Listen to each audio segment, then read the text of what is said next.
नादाला लागलो ना पुरा लागतो फक्त मी ते चालत बारीक कामाला लागला की कार्यक्रमात लागतो ते मला येडं समजेल ते म्हणते येडं काय ते बेजार केले सगळ्याला फक्त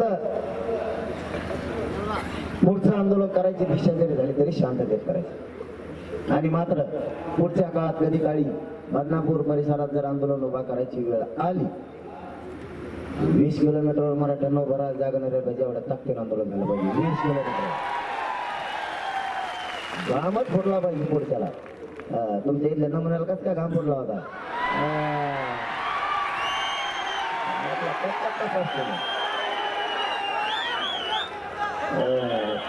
सापड अरे गप्पातला तेव्हा आता बोलण्याच्या बाजूला आपलं धोरण कसं त्याला सुट्टी नाही आणि विशेष करून तुम्हाला एक काम सांगतो मराठ्यांनी पक्षासाठी काम करू नका आरक्षण मिळेपर्यंत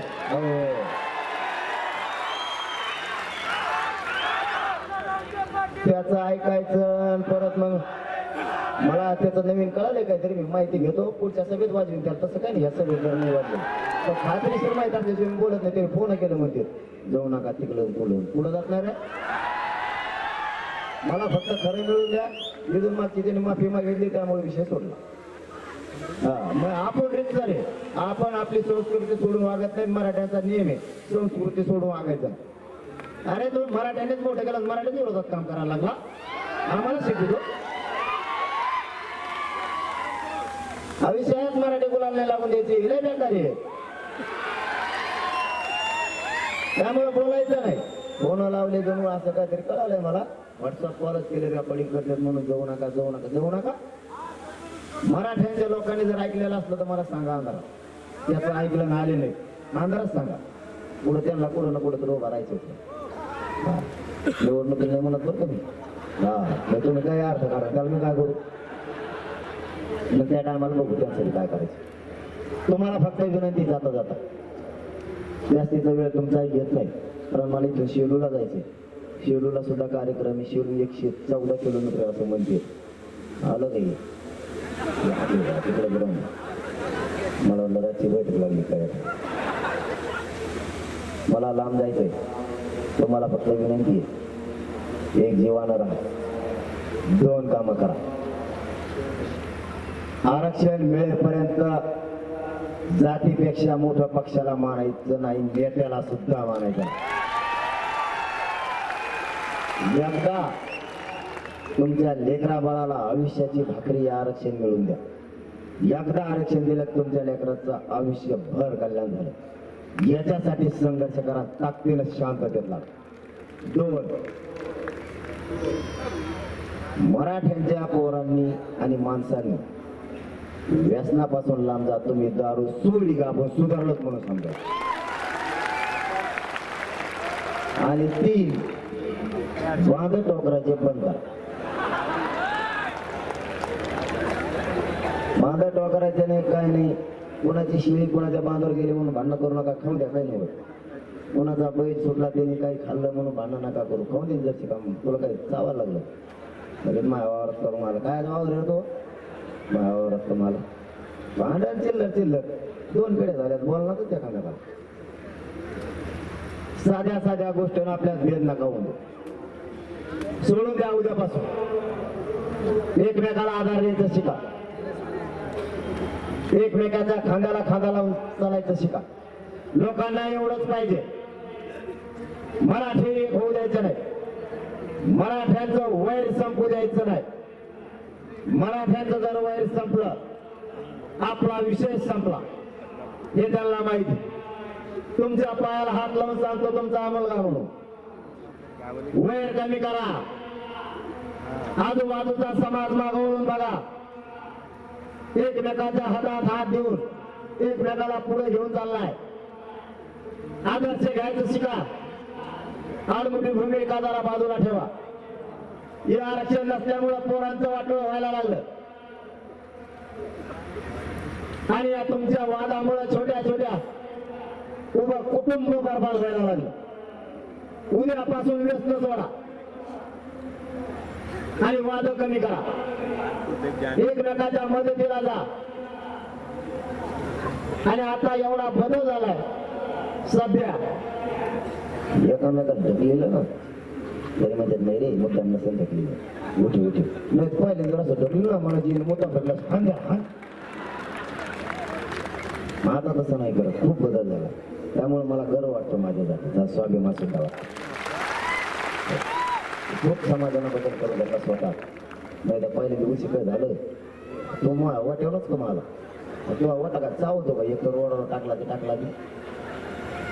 आता नाही करायचं सगळं सोडायचं दारू सोडायची वादळ सोडायचे मनाने बोलायचं काल एक उदाहरण सांगू तुम्हाला बांधेरी गाव तुम्हाला बऱ्याच जणांना तसं कारण करतो म्हणून बोलतो 7-8-9 वर्षापासून एकमेकात बसत नव्हतं काल त्या गावाला एवढा आनंद झाला दोघ जण 9 वर्षानंतर एकत्र बसले गावाला प्रचंड आनंद झाला याच्या मला तरी काय पाहिजे आपलं वैर संपवायचं आपल्याला चिल्लर थांबवून झालेला असं लय जागेवर झालं एक कालचं उदाहरण होतं म्हणून सांगितलं असं खूप जागेवर झाले की मी तुम्हाला जर उदाहरण जे ठरलं निष्ठ इतके मराठ्यांनी वैर सोडून दिलं कशा काही करताय गाडी उलटी करायची काय म्हणू नको काहीच म्हणू नको बस सगळं कळत आहे मला काही गरज नाही गाडी मागा पुढे घ्यायची मग जाती तू त्या गाडी बसल्या बाजूला होता का मी तिकडे येऊ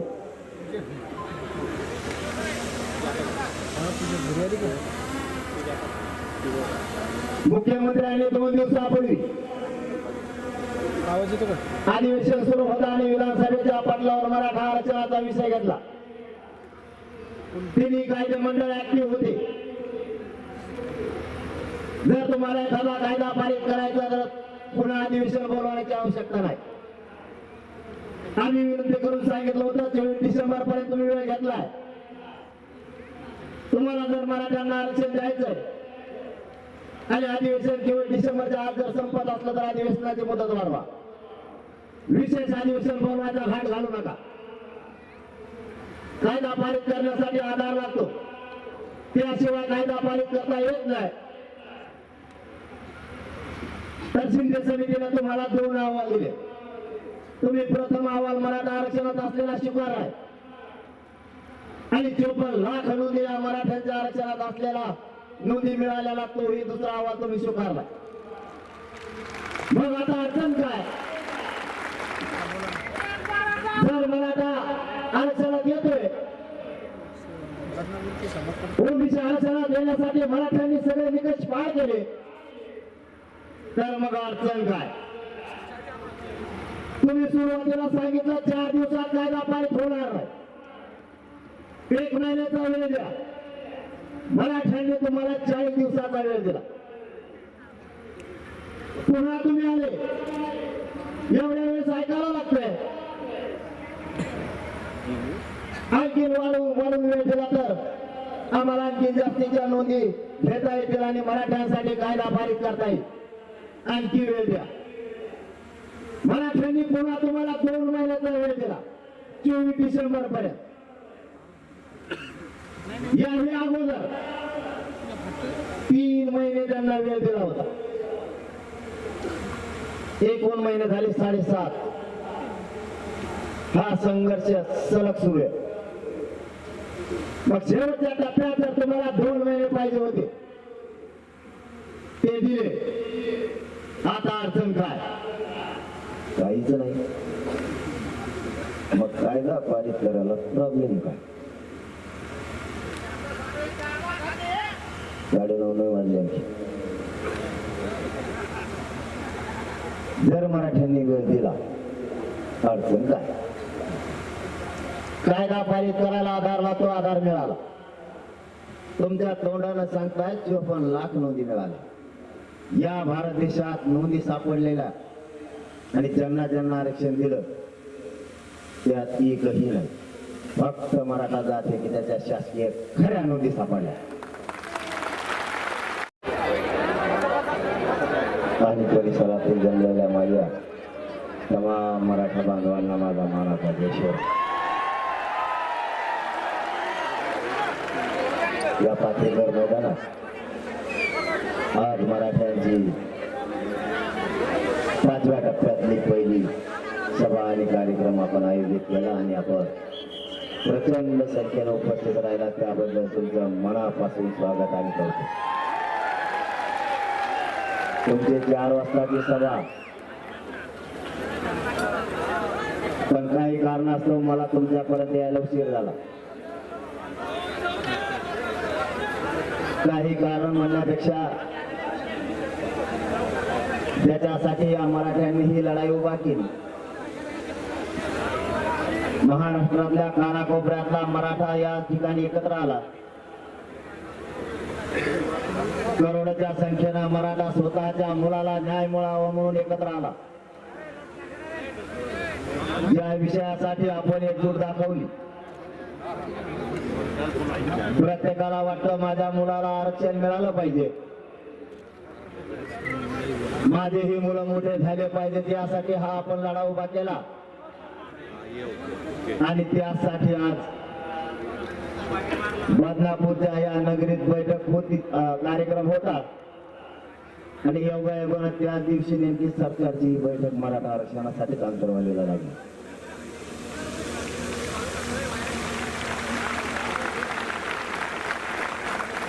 ते थोडस लक्षात घेतलं. ते खाली बसावर बसा, बसा नाही बाबा आहे.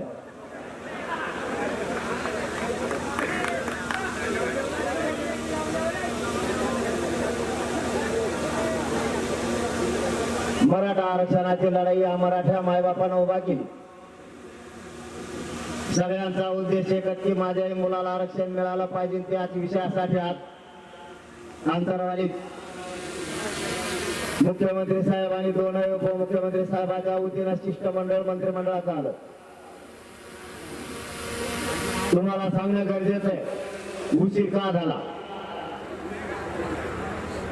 कारण तुम्ही प्रचंड मेहनत घेतली. या ठिकाणच्या सगळ्या बांधवानं, सकल मराठा समाजानं, अखंड या बदनापूरच्या मराठा समाजानं या कार्यक्रमासाठी मेहनत घेतली. तुमचं नशीब सुद्धा चांगलं म्हणावं लागेल की तुम्ही मेहनत घेतली. आणि त्या दिवशी राज्य मंत्रिमंडळाचे मंत्री महोदय अंतरवालीला आले बैठकीसाठी. उशीर यासाठी झाला की या मराठ्यांनी या आरक्षणासाठी हा संघर्ष सुरू केला. त्याच आरक्षणासाठी अंतरवालीत बैठक सुरू झाली. आपण 2 घंटे लेट गेलं तरी चालत, परंतु मराठ्यांच्या लेकराचा आयुष्याचा विषय या बैठकीच्या माध्यमातून जर मार्गी लागला तर आपण या बैठकीला थांबलं पाहिजे. कारण प्रत्येक घरातला मराठा संघर्ष फक्त आरक्षणासाठी करायला लागला. आणि त्याच आरक्षणासाठी बैठक. मग एखाद्या वेळेस सभा थोडी पुढे गेली तरी चालत, सभा होत राहतील. सभा घेणारे आपण आणि जमणारे पण आपण. नेमका सरकारचा मानस काय, मराठा समाजाला आरक्षण कोणत्या हेतूने द्यायचं हे सुद्धा स्पष्ट होणं गरजेचं होतं. मुख्यमंत्री साहेबांनी गाडी कसली ते राखून दिली. आरक्षण घडलं काय तुम्हाला?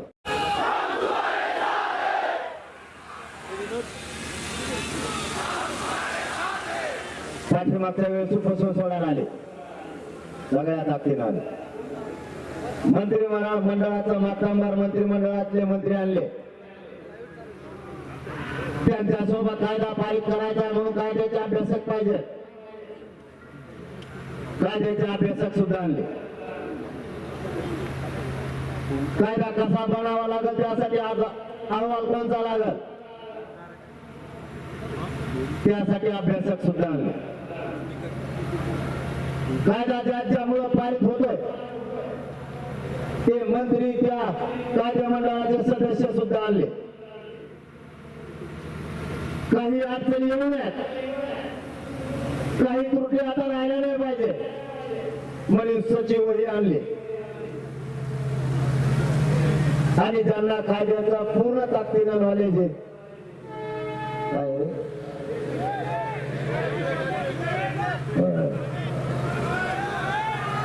येईल का काय मग अशीच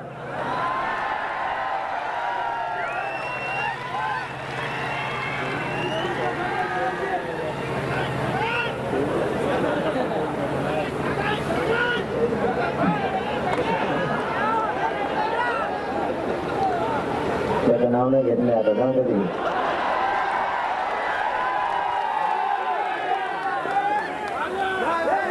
जो कामाचा माणूस नाही त्याचं काय नाव घेत, ज्याला मी मोजीत बी नाही गिनीत बी नाही त्याचं काय नाव घेत. सगळ्यात ताकदीचे लोक उपोषण सोडताना सरकारने आणले आणि सरकारने सांगितलं आता याप्रमाणे जर कायदा पारित करायचा असेल तर कागदावरती आम्ही लिहून घेतो त्याप्रमाणे आपण करू. आणि आम्ही मराठ्यांनी त्याला संमती दिली आणि त्यांनी प्रमुख 4 शब्द लिहून घेतले. त्या 4 शब्दातले 2 शब्द मुख्यमंत्री साहेबांनी विधिमंडळाच्या पटलावर मांडले. पहिला शब्द, ज्याची नोंद सापडल 1967च्या अगोदरची नोंद सापडली, ज्याची नोंद सापडली त्याच्या सगळ्या परिवाराला आरक्षणाचा लाभ दिला जाईल ही एक विषय त्यातला घेतला. दुसरा, ज्याची नोंद मिळाली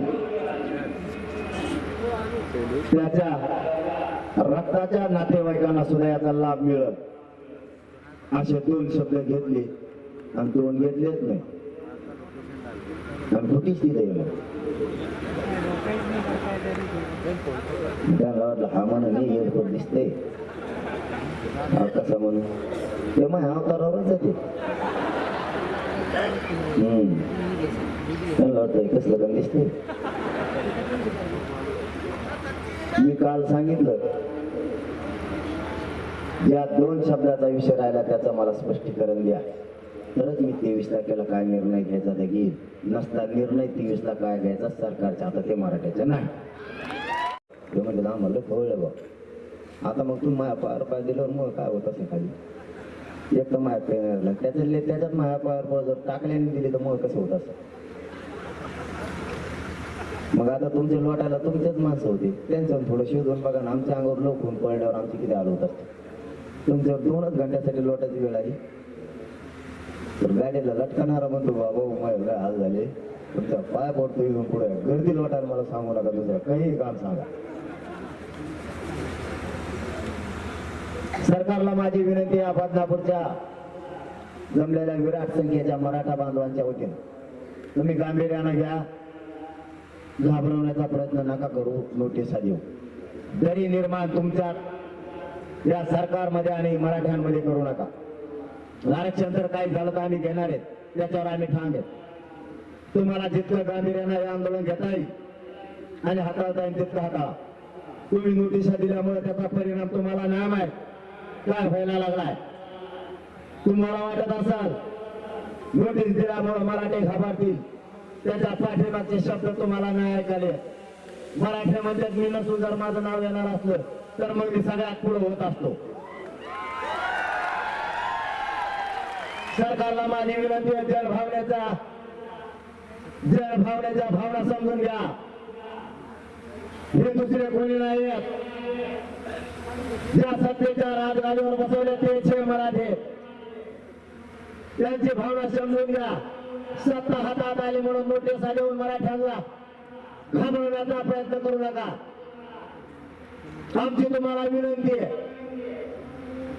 कोणीही मुंबईला जायची घोषणा केलेली नाही आणि जरी केली तरीही तुम्हाला त्यांचा काय त्रास नाही. स्वतःच्या लेकराच्या न्यायासाठी ते आक्रोश करायला लागले. स्वतःच्या पोराला कर्ज काढून त्यांनी शिकवलं त्याला आरक्षण पाहिजे, ते त्याच्या हक्काचं आहे. त्याच्या शासकीय नोंदी सापडल्यात. मराठा समाज ओबीसी आरक्षणात असलेल्या नोंदी सरकारला मिळाल्यात आणि ज्या नोंदी मिळाल्यात तेव्हापासून मराठा प्रचंड ताकदीने आणखीन एकत्र यायला लागलाय. कारण ते आमच्या हक्काचं आरक्षण आहे. 70 वर्षापासून कोणीतरी खात आहे. ज्यांना आरक्षण तुम्ही आतापर्यंत दिलं त्यांच्याबद्दल मराठ्यांनी कधी दोष केला नाही, कधी विरोधही केला नाही आणि विरोध करण्याचं कारण नाही. तुम्ही खावं, परंतु आमच्या हक्काचं जर आरक्षण असेल तर ते आम्हाला दिलं पाहिजे, नाहीतर मराठ्यांना हिसकून घ्यायला वेळ लागणार नाही. तारखेपर्यंत तुम्हाला विनंती आहे 54 लाख नोंदी मिळाल्या मराठा आणि कुणबी एकच आहे याचे भक्कम पुरावे मिळाले 24 डिसेंबर पर्यंत आम्ही तुमची वाट पाहू ना विलाजानं आम्हाला आंदोलनाची पुढची दिशा ठरवावी लागत तुम्ही कागदावर लिहिलेले शब्द घ्या एवढंच आमचं म्हणणं आहे ते तुम्हीच घेतलेले आहेत आणि वेळ पण तुम्हीच घेतलेला आहे आता वेळ मारून नेऊ नका आणि मराठ्यांच्या पोरांचा वाटोळ करू नका त्याचं एकट्याचं ऐकून जर मराठ्यावर अन्याय केला तर तुमची मराठ्यांची गाठी हे सुद्धा सरकारनं लक्षात ठेवा ही धमकी नाही ही आमची तुम्हाला विनंती आहे मराठ्यांना लढू नका मराठी जर मैदानात उतारले तर मागे सरकत नाही आणि जर एकदा आंदोलनाची पुढची दिशा ठरली तर मराठी कोणाच्याच बापाला मागे सरकणार नाही कोणाच्याच म्हणून तुम्हाला हात जोडून विनंती आमच्या पोरांचा आता वाटोळा करू नका आरक्षण हे आमच्या हक्काचं आहे त्याचा एकट्याच ऐकून मराठ्यावर अन्याय करू नका ही तुम्हाला पुन्हा एकदा विनंती त्याचं नाव घेत नाही तुम्ही म्हणता त्याचं नाव कम झालं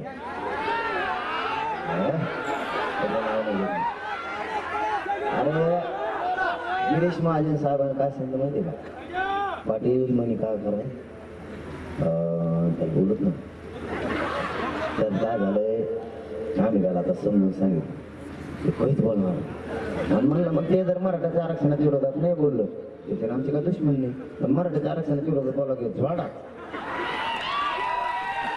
मी सोडतच नसतो आणि ते बी 2-4 दिवस झालं मला वाटतं काही बोला नाही एक दिवस बदललं काहीतरी म्हणलं पण नंतर काय बोललं नाही काल बोललो कोणतरी म्हणलं जरांगे साहेबच म्हणतो म्हणले तुम्हाला आला दिसलो ठेपायला जर उचकालात परत आबळ गेलं ना आता त्या आबळ आल्यावर कसं होतं समजा आता जर आबळ आलं परत बराला अर माझं लागलंच मग समजा सुटले नाही तर वर जाऊ द्या आता एवढं का मराठ्यांच्या आरक्षणाला विरोध नाही करायचा तुमचं आमचं शत्रुत्व नाही तुम्ही विरोध केला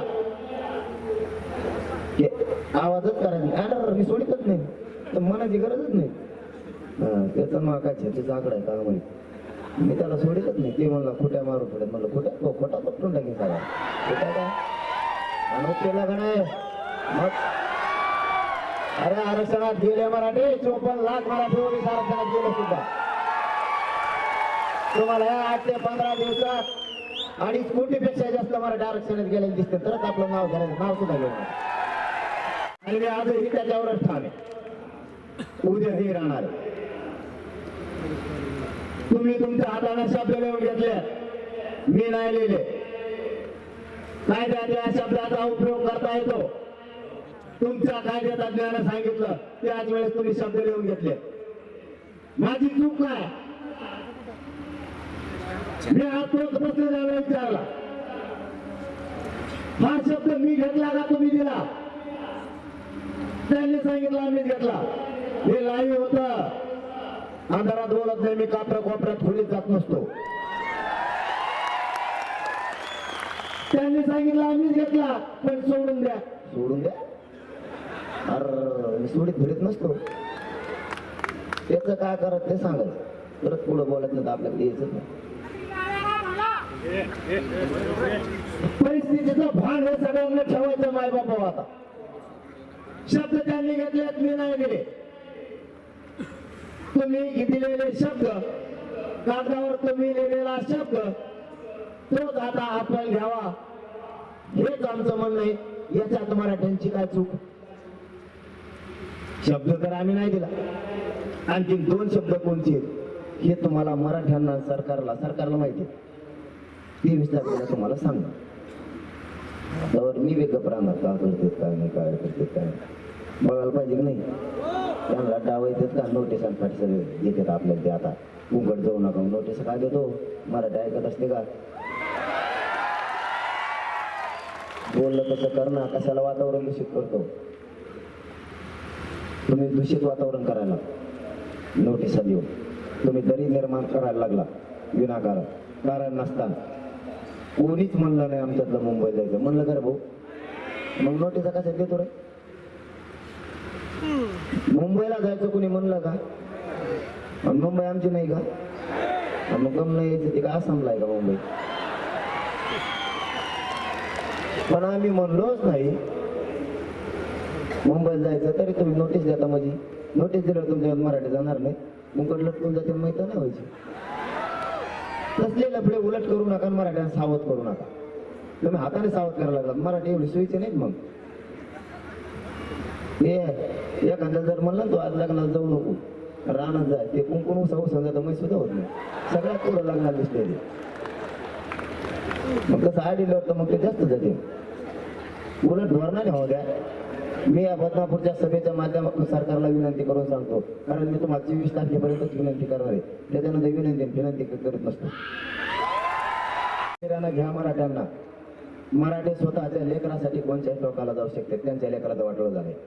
तुम्ही सामंजस्यानं घ्या, गांभीर्याने घ्या, तोडगा काढायचा प्रयत्न करा. नोटीस आणि पेटीस देऊन जर अडवायचा प्रयत्न केला तर हे कुंकड जाते, मिळव नाही लागायचा. मग मला नाही लागायचा. मला माहित नाही व्हायचं मग ते कुंकड गेले तर काय जीवरी का तुमचं त्याची एकट्यात? 2 झालं, 3 झालं का 9 वाजले. मला 9 वाजताला भे वाटतं बोलायचं. काय करते तर काय नाही कोणाला माहित. 9च्या नंतर 9च्या नंतर मी हातात देत नाही कोणाला. म्हणजे अवघड म्हणजे टाकलेली असते का का मग हातात हात घेतो मलाच घोडे लागले. स्वतः फोटो काढायचे मी म्हणतो ना, आता सोडणं मग हात म्हणतो काढून मी थोडं हातून नाही काढा काय म्हणजे मला मायाच पाहायला पाहिजे तर मलाच घोडी लागली. आता उद्या सकाळी काय करा, जे आता ढकलायला होते ना त्यांना फक्त विचारा कशी मजा येते माणसाला वाटायची. आमच्या कशी आलो तस नाही भाऊ. ओचे खवळ्याला तुम्हाला लागत. आता तुमचे जेवढे माणसाला वाटलं होते त्यांना फक्त सकाळी विचारा काल कसं काय होतं. ते जर तुम्हाला उद्या 3 वाजता बोलले तिथून पुढे ते माणसं ढकायला तुम्ही नाही कधी असं गर्दी करताना ते लोटायला लागत मला रस्ता करायला. फक्त त्यांना कोण लोटायला होतं सकाळी जरा नुसतं भेटायचं मला फोन करून. तुम्हाला जर 5 वाजता भेटले तिथून पुढे मग आमचे किती आलो होत असते. एक जण आमच्या गाडीला लागताना कोण होता ना गाडीवाला. ते म्हणलं भाऊ तुम्ही कसं करत असं मी 2 घंट्यात गळवलो रे. भेटून बेकार झालो रे बाबा. तुम्ही रोज कसं करत असताना मग मी उची खवळत तुम्हाला कम वाईट वाटतं. माझी हवी तुमचंच लेकरू आहे ना. कोणासाठी जीव जाळतोय? रक्त कोणासाठी जाळलं? मराठी सुद्धा घेत नाही मी. या मराठ्यांच्या लेकरासाठी घेणार बी नाही आरक्षण घातल्याशिवाय. मग कारण नाही. आपल्याच माणसापासून आपण दूर का जायचं? काका पुतण्याला बोलायला, पुतण्या काकाला बोलायला झालं काहीच नाही. राजकारणापायी अजिबात मतभेद होऊ द्यायचे नाही. राजकारणापायी तर नाहीच, अजिबात नाही. सावध व्हा इथून पुढे. जाता जाता तुम्हाला पुन्हा विनंती करतो, तुमच्या बळावर मी तिथं लढतोय. मी मरायला भेट नाही. तुमच्या ताकदीच्या जीवावर मी तिथं माझी जीवाची बाजी लावून बसतोय. तुमच्या आशीर्वादाची आणि पाठबळाची मला गरज आहे. तुम्ही मला माझ्या खांद्याला खांदा लावून लढायला पाहिजे. मी मरेपर्यंत मागे सरकणार. फक्त तुम्ही साथ आणि आशीर्वाद ठेवा. काय मागत नाही तुम्हाला. तुम्हाला जाता जाता शब्द देतो, महाराष्ट्रातल्या मराठा समाजाला आरक्षण मिळाल्याशिवाय आणि मिळवून दिल्याशिवाय हा तुमचा मुलगा माझा जीव जरी गेला तरी एक इंचही मागणार नाही. शब्द तुम्हाला देतो आणि थांबतो. जय जाऊ जय शिवराय. आजच्या बैठकीत काय झालं तेही सांगतो. काय माहित तुम्हाला?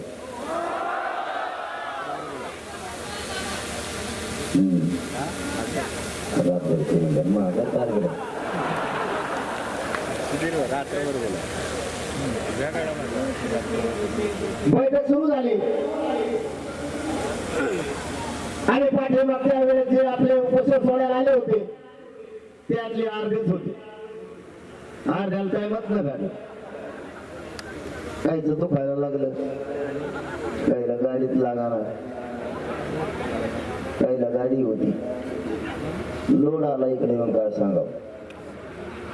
असं म्हणतो बरं का मला माहिती. अर्धे आले. पाठीमागच्या वेळेस मायबापा तुम्हाला सांगतो, ज्या वेळेस उपोषण सोडायला आले त्यावेळेस सगळ्या ताकदीनं आले. लक्षात असू द्या, पुढे तुम्हाला संघर्ष करायचा आहे म्हणून सांगतो. तुमच्या ताकदीवर आणि तुमच्या बळावर मी लढतो. मी सुद्धा हटणार नाही. पुढे संघर्ष करायचा आहे म्हणजे करायचा.